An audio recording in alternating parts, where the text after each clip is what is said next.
Bueno, ¿cómo están? Mi nombre es Luis García, yo soy el profesor adjunto de la Cátedra Concepciones Filosóficas y este video tiene el objetivo de acompañarles en la lectura del texto de Marx, El trabajo alienado, que nosotros le dimos en esta edición argentina de Coligüe Clásica. El texto de Marx aparece en el marco, en el contexto de la unidad 3. A Marx corresponde la guía 8, pero tenemos que tener en cuenta su pertenencia a esta unidad porque después de ver el problema de la racionalidad moderna planteado a través de Kant, lo que vemos en la unidad 3 son formas alternativas de pensar esa racionalidad, teniendo en cuenta problemas que la racionalidad hegemónica moderna tiende a descuidar. El problema de la dominación colonial lo vemos a través de los planteos de Boaventura de Sousa Santos, los problemas de la dominación de género lo vemos a través de los planteos de Donna Haraway, y con Marx vemos la formulación modélica, seminal, más influyente de un tipo de racionalidad, un tipo de crítica que sea permeable a los problemas de la dominación de clase, ¿sí? Marx es un autor que ustedes van a ver en otras materias, seguramente desde otras perspectivas, porque es un clásico de nuestra modernidad. Entonces, para sociología va a ser importante, seguramente quizás ya lo están viendo, para economía lo será también, etcétera, etcétera. Nosotros en esta materia lo que vemos son, precisamente en concepciones filosóficas, vemos los supuestos filosóficos del planteo crítico de Marx, y para ello les proponemos un texto del joven Marx, un texto que él produce cuando tenía apenas 26 años, en 1844, en París, un texto que de hecho él ni siquiera llegó a preparar para ser publicado, sino que se publicó recién en 1932, póstumamente. Y sin embargo es un texto en donde ya están planteados de manera seminal el conjunto de parámetros de lo que en su versión madura en el Capital va a ser su crítica de la economía política. Yo siempre insisto que no deben olvidar que el subtítulo del Capital, de su obra magna, el subtítulo del Capital es Crítica de la economía política. De manera que ustedes pueden ver la importancia fundamental que Marx le dio a la crítica de una ciencia moderna que para él era insuficiente e inadecuada para abordar el problema fundamental de la cuestión social en la modernidad, ¿sí? La economía política es insuficiente, es inadecuada, porque ella parte de algo que debería ser explicado. Ella involucra un modelo de racionalidad que no está a la altura de los desafíos de la modernidad capitalista. El concepto central de este trabajo es el concepto de alienación. Ustedes tienen alienación o enajenación, son dos traducciones del mismo término alemán, estamos hablando de lo mismo, que es un concepto que de alguna manera anticipa conceptos centrales, fundamentales de Marx maduro, en particular de esa noción que está en el primer tomo del Capital, que es la noción del fetichismo de la mercancía, que lo que plantea es la importancia de darnos cuenta que ciertas formas de comprender el mundo nos llevan a una inversión de los términos, que legitima formas de dominación, de objetivación de los seres humanos, por lo tanto de negación de su libertad, de su humanidad. El fetichismo de la mercancía en el Capital lo que plantea es que las cosas se transforman en sujetos, las mercancías se transforman en sujetos porque son los verdaderos agentes del proceso económico, pareciera ser, mientras que los sujetos, los hombres trabajadores, se transforman en objetos, ¿sí?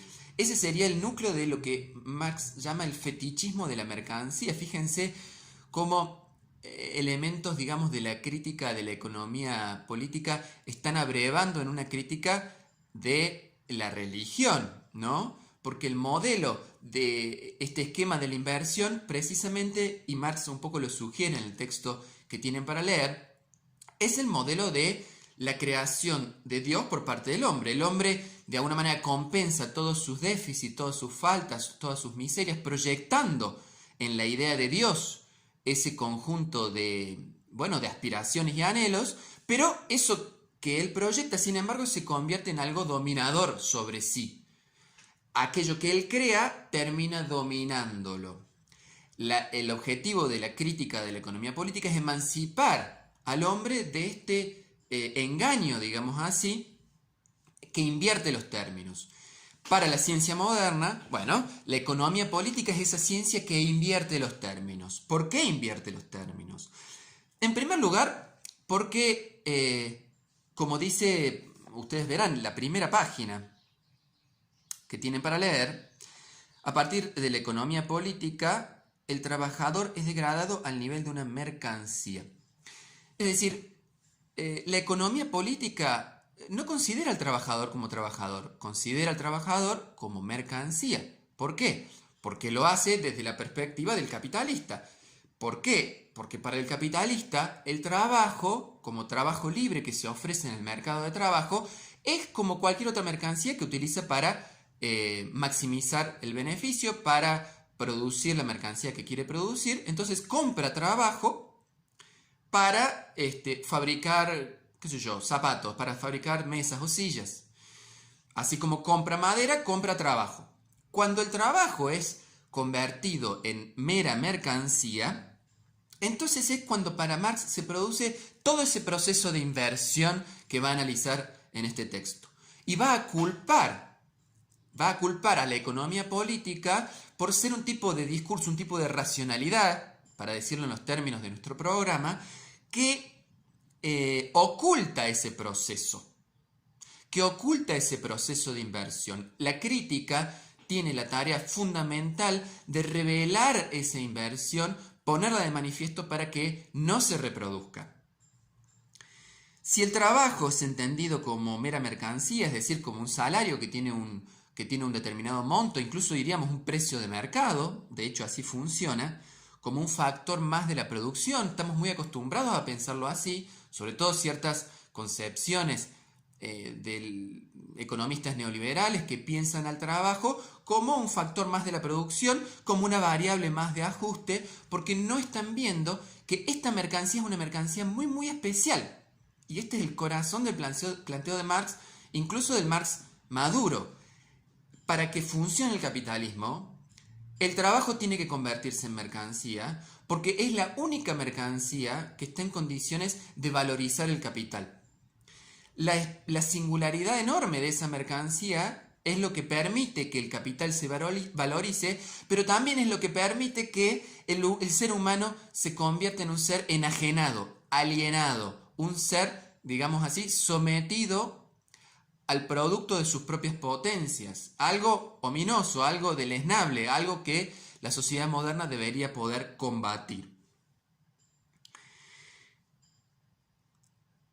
Marx dice, bueno, la economía política parte del trabajo como mercancía. ¿Por qué? Porque para la economía política la propiedad privada es un dato elemental, es como un dato natural, ¿no? Es algo por lo que no se cuestiona, sino algo de lo que parte. Entonces, el trabajo considerado desde la perspectiva de la economía política es una mera mercancía más. Como ustedes van a ver, el punto de partida va a irse desarrollando a lo largo del texto para llegar a un final totalmente invertido, en donde va a decir que en realidad la propiedad privada que la economía política considera como punto de partida es un punto de llegada. No es la propiedad privada la que explica el trabajo en el capitalismo, sino al revés. Es el trabajador convertido en mercancía lo único que puede explicar el origen de la propiedad privada. Este va a ser el esquema general del texto. En ese marco general, Marx va a desplegar 3 o incluso 4 formas generales de esta alienación, de esta enajenación, ¿sí? En un texto que es muy rico, que es muy sugerente, en donde el corazón del planteo va a ser precisamente este que les comentaba del fetichismo de las mercancías o del esquema de la inversión. Es decir, cuanto más valoriza las cosas el trabajador, más se desvaloriza el hombre. ¿Por qué? Porque lo que está haciendo la producción capitalista es lograr externalizar, exteriorizar, enajenar el producto del trabajo humano de manera que se convierte en un ser extraño respecto al que trabaja. Por lo tanto, cuanto más valor pone en eso extraño, más poder produce para que otros, los propietarios de ese trabajo, lo utilicen como forma de dominación. Por lo tanto, la valorización de las cosas se convierte en una desvalorización del hombre. Este es el esquema general que va a atravesar a todo el texto. En un primer momento, entonces, en el reconocimiento de la forma fundamental de alienación del trabajo, que es la alienación del trabajador respecto del producto mismo de su trabajo. Porque el trabajador produce, pero no es un producto que lo beneficie a él, sino que el producto de su trabajo está puesto para maximizar la rentabilidad de la empresa de otro, ¿sí? El trabajador produce algo que no le pertenece y el producto de su trabajo le es sustraído. Y en vez de, volver sobre sí, lo que sucede es que le es sustraído y solo se le devuelve una parte de ese trabajo bajo la forma de salario. Pero el producto de su trabajo no es suyo, es del dueño de la fábrica, por ejemplo, del dueño del capital. Este esquema ya está anticipado, así como recién hablé de la alienación anticipando la noción de fetichismo de la mercancía, la alienación anticipa también el concepto de plusvalía, porque la plusvalía es precisamente la diferencia de valor que hay entre todo el producto del trabajo de un día del trabajador y el salario, que siempre es menor, que se le paga por ese día de trabajo, día o mes o lo que fuera. Esa diferencia es el plus de valor que se queda el capitalista. Esta noción no está formulada literalmente así en este texto, pero prácticamente ya está anticipado su supuesto antropológico. ¿Cuál es el supuesto antropológico? Que el trabajo, que sería un lugar para realización del hombre, en realidad es un lugar para su desrealización. ¿Por qué? Porque aquello que produce no es algo en donde el hombre se pueda ver reflejado y se pueda ver realizado, sino que le es sustraído, ¿sí? Y el salario funciona como una suerte de sustitución de eso que se le extrae, pero que nunca restituye, el producto de trabajo que le es enteramente ajeno. Ahora, dice Marx, si esto es así, entonces el propio acto de producción, ya no solo el producto, sino la actividad productiva, es una actividad enajenante. No es una actividad en la que el trabajador pueda realizarse, sino que se convierte en una actividad que ni bien puede ser evitada, el trabajador la va a evitar. Acá es muy importante que ustedes entiendan y sepan que Marx no está en contra del trabajo. De hecho, como buen materialista para Marx, el modo de producir es el modo de ser del hombre, ¿sí? Por lo tanto, el trabajo tiene una función de antropogénesis, o sea, de generación de lo humano, de humanización, que Marx nunca negó ni nunca va a negar. Lo que Marx niega es que el trabajo capitalista sea un lugar de realización del ser humano. Por el contrario, la perversión del capitalismo es convertir al trabajo, que es el lugar de realización de lo humano, en el lugar de la desrealización de lo humano. ¿Se entiende? Por lo tanto, si el trabajo es el lugar de la alienación, la actividad productiva va a ser una actividad alienante. Acá siempre ponemos el ejemplo de la película de Chaplin, ¿no? Tiempos modernos, en donde el trabajador se convierte en una parte de la máquina y el proceso de trabajo se convierte en un proceso de enajenación del ser humano, en donde a través de movimientos inhumanos, maquínicos, Chaplin representa muy bien esta segunda forma de alienación, en donde ya no el producto, sino la propia actividad productiva resulta enajenante, unilateral, el hombre no se realiza, sino que se atonta en el trabajo. Piensen en una jornada en un call center. Piensen, si quieren, otra película, en esa famosa película que es Charlie y la fábrica de chocolate, en donde el papá de Charlie lo único que hacía en la fábrica era chequear que las tapitas de los dentífricos, de los pomos de dentífrico estén bien. Un trabajo así no es un trabajo en donde la plenitud del ser humano se realice, sino que por el contrario, esa plenitud se atrofia. Dice Marx, por lo tanto, el ser humano solo se encuentra a sí mismo por fuera del trabajo. Pero ¿qué pasa? Fuera del trabajo, y acá hay una especie de antecedente de la crítica del tiempo libre y de la cultura, de la industria cultural, Marx dice, en realidad, fuera del trabajo, ¿qué es lo que hace el hombre? Solamente come, descansa y se reproduce. Por lo tanto, esas actividades animales terminan siendo el lugar en donde el hombre descansa de algo que resulta totalmente alienante, que es el trabajo. Y en realidad no se realiza ni en el trabajo ni por fuera del trabajo. En el trabajo se embrutece, fuera del trabajo solamente puede hacer sus actividades animales.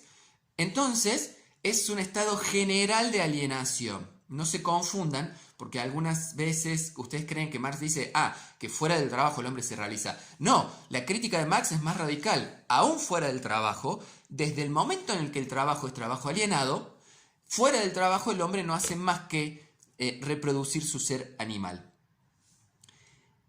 Todo esto redunda en la tercera y más importante forma de alienación, que es la alienación respecto de nuestro ser genérico. Para que ustedes entiendan, el ser genérico para Marx es algo así como la esencia del hombre. La esencia humana es la capacidad de producir de una manera libre y universal, ¿no? El ser humano debería realizarse en la producción a través del trabajo, y el trabajo es unilateral y es de otro, ¿no? Por lo tanto, el trabajo, que debería ser el proceso en donde el hombre realiza su esencia universal y libre, termina siendo el lugar y el proceso en donde el hombre se atrofia y produce para otros, el lugar de su no realización.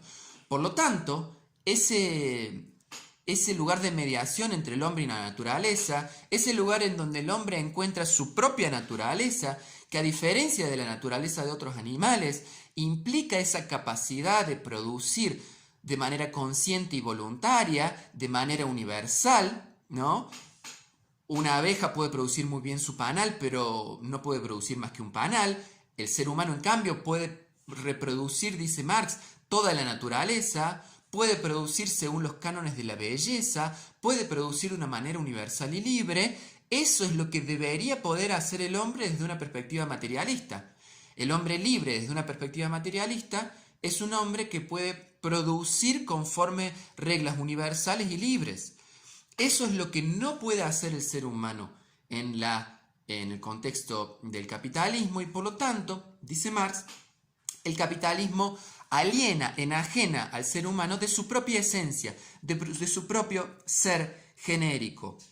Y es por eso que él deriva una última y cuarta forma de alienación, que es que si el hombre se ve sustraído de su propia esencia, por lo tanto el hombre se ve también alienado respecto de los otros hombres. Piensen en el capitalismo. Los otros hombres, para el capitalismo, solamente pueden funcionar como instancias de la competencia. Por lo tanto, el hombre se enajena de su producto, el hombre se enajena de su propio proceso de trabajo, el hombre se enajena de su esencia humana, el hombre se enajena respecto de los otros seres humanos. ¿A quién pertenece entonces este trabajo que le es sustraído sistemáticamente bajo el capitalismo? Y acá vuelve la crítica a la religión. No pensemos en nada raro, no pensemos en nada que esté por encima de la propia actividad humana. Es otro hombre el que se apropia de esa riqueza. Es otro hombre el que se apropia de ese producto de su trabajo. Y acá está ya en su simiente la idea de una sociedad de clases. Es una clase propietaria que se apropia del producto del trabajo de la clase trabajadora. Por lo tanto, dice Marx, llegamos a la inversión de la visión de esa ciencia económica moderna que se llama economía política. ¿Por qué? Porque ya no estamos dispuestos a afirmar que el trabajo, la producción bajo el capitalismo, se explican gracias a la propiedad privada. No, dice Marx, no, de ninguna manera. Por el contrario, es la propiedad privada la que solo puede ser explicada como consecuencia de la acción, que podríamos llamar, no lo dice así literalmente Marx, pero la acción política de alienación del trabajo que unos hombres efectúan sobre otros hombres. Por lo tanto, tenemos que desnaturalizar los supuestos fundamentales de la economía política y plantear que la propiedad privada, como dice Marx muy claramente, es el producto, el resultado, la consecuencia del trabajo enajenado, de la relación externa del trabajador con la naturaleza y consigo mismo. Fíjense la analogía que hace con la religión. Cuando la propiedad privada aparece como razón, como causa del trabajo enajenado, es en realidad una consecuencia de él, del trabajo enajenado. Así como los dioses no son la causa, sino el efecto del extravío del entendimiento humano. ¿Se ve? Por lo tanto, dice Marx, como consecuencia, las dos consecuencias fundamentales que él un poco va a plantear es, en primer lugar, la contradicción fundamental de la economía política es la contradicción de partir de algo que en realidad es un punto de llegada. Debemos invertir el orden y poner, fíjense, poner al ser humano en el centro, no la propiedad privada, al ser humano en el centro y mostrar cómo es un derivado de relaciones humanas esa propiedad privada. En primer lugar está esa relación humana de sustracción, de alienación, de enajenación del trabajo de unos hombres por parte de otros hombres. Esa es la primera conclusión. Y bien, si entonces, dice Marx, la propiedad privada es reconocida por los movimientos socialistas que en ese siglo XIX empezaban a emerger, entonces, si la propiedad privada es el problema de la sociedad capitalista y la propiedad privada es un derivado del trabajo alienado, por lo tanto, abordar el problema del trabajo alienado sería una manera de abordar el problema de esta sociedad de propiedad privada, esta sociedad anclada en la propiedad privada. Por lo tanto, y acá viene la conclusión política fundamental, emancipar a los trabajadores de la alienación va a tener como consecuencia emancipar a la sociedad de la propiedad privada. Y acá viene un teorema fundamental de todo el marxismo, de todo Marx, del principio al final, que es, por lo tanto, la emancipación de los trabajadores representa la emancipación de la humanidad toda. Esto es clave, porque en el concepto marxiano de revolución, la idea de la emancipación de los trabajadores nunca va a ser, para Marx, la emancipación de un sector de la sociedad, sino que la emancipación de los trabajadores, para Marx, implica la emancipación del conjunto de la sociedad respecto del capitalismo. Si nosotros reconocemos que el núcleo de los efectos negativos, por decir así, del capitalismo, si el pilar fundamental de la forma capitalista de producir es el trabajador en cuanto trabajador enajenado, por lo tanto, entonces debemos concluir que la liberación de ese trabajador de su propia enajenación no es la liberación solamente de los trabajadores, sino que es la destrucción de todo un orden capitalista. ¿Se entiende? Por lo tanto, está esa hermosa expresión con la que va ya terminando el texto que dice: la emancipación de la sociedad respecto de la propiedad privada, respecto de la condición servil, se expresa bajo la forma política de la emancipación de los trabajadores. No como si se tratara solo de la emancipación de estos, o sea, de los trabajadores, sino porque en la emancipación de los trabajadores está contenida la emancipación humana universal. Bien, terminamos entonces este acompañamiento del texto diciendo lo siguiente. Presten atención cómo el núcleo de la apuesta política de Marx, critiquemos al capitalismo, hagamos la revolución, rompamos con las cadenas del trabajo servil, etc., se asienta, chicos, chicas, tengan muy presente esto, se asienta en una crítica de la economía política.